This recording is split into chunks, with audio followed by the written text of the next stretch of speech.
Hi, my name is Marissa Moline, and I wanted to give you a quick walkthrough of my eCampus course. So I'm in a unique position as I work with teachers instead of directly with students. So my course is aimed actually at teachers, and the topic of my course is how to have teachers build their own eCampus course. If you look, I used a Weebly page to demonstrate this.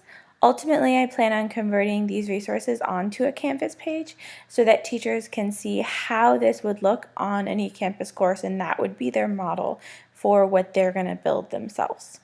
You can see there's basically 3 resources. First thing we're going to look at is the lesson page.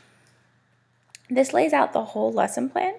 It does follow the Assure model, and you can see that it states the standards and objectives and has each day outlined, including the materials and the technology used.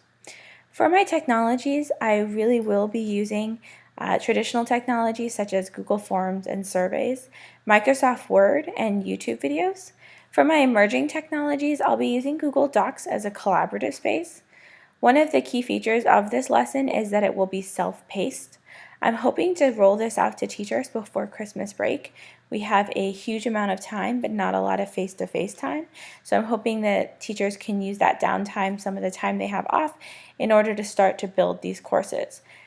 In order to help that, in order to still make it so that they're interacting with each other, I plan on creating these passive collaborative spaces so they can add to it as they do the course, and then as others join and add to it, we'll have a collection of resources for the teachers by the end. I build in time and materials for each day. The other emerging technology I'll be using is eCampus itself. So teachers will be building in a learning management system, and that will be our second emerging tool that they're using. All right, so that's the lesson plan. It goes over all of the steps using that Assure model. And if you go back to my home page, you'll see I've also included a teacher page. This teacher page gives resources basically on the tools that I used. So because we're using Google Docs as collaboration and Google Forms, I wanted to make sure that teachers felt comfortable using these tools as well. I included some resources on Canvas because if you're instructing on Canvas, or eCampus as our district calls it, you want to make sure that you know a lot about this topic. And then because one of the things I used a lot of in my lesson were screencasts, and I'll talk a little bit about why I did that. I wanted to make sure that teachers had resources they could use for screencasts as well. Because I embedded all of this on a Weebly page and I thought teachers might want to do the same thing with their teachers, I wanted to make sure that I included resources on how to build on a Weebly page. I also put some tips and tricks, just making sure that they understand all the elements of the lesson. So now if we click on Learner Resources, you'll see I outlined 3 days of instruction. Because this is a self-paced course, it's very possible that teachers may take less time if they're very tech savvy, or if they need extra reinforcements, if they need to rewatch the demonstration videos or take more time building, it could easily take more than 3 days as well. I'm just going to quickly go over just day 1 and day 2 for you.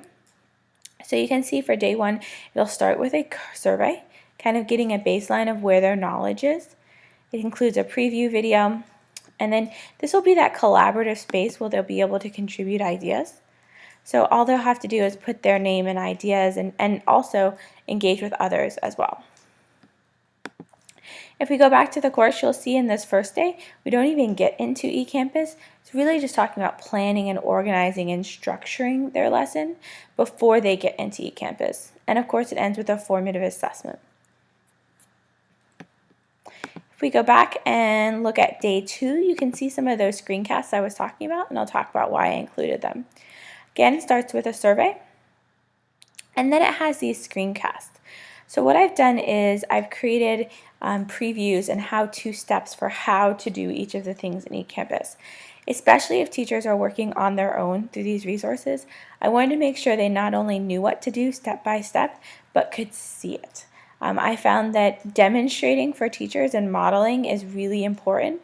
It helps them see it, and then again, if they need that extra resource, they can go back and rewatch as well. I tried to keep all of them short and sweet. Most of them are between a minute and 2 minutes, so they're easily accessible and also easily returnable. So if a teacher wants to know something specific, they can return to just that.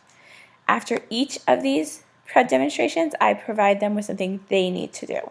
So once we have done it, once I've shown it, then they'll do that step themselves. I found this model really effective when training teachers. I'm going to show you this little step, now you do this little step, especially in a self-paced course, so that they can move through it at their own speed. This is pretty much how I go through, although you'll see I did add one where I wanted them to actually explore on their own.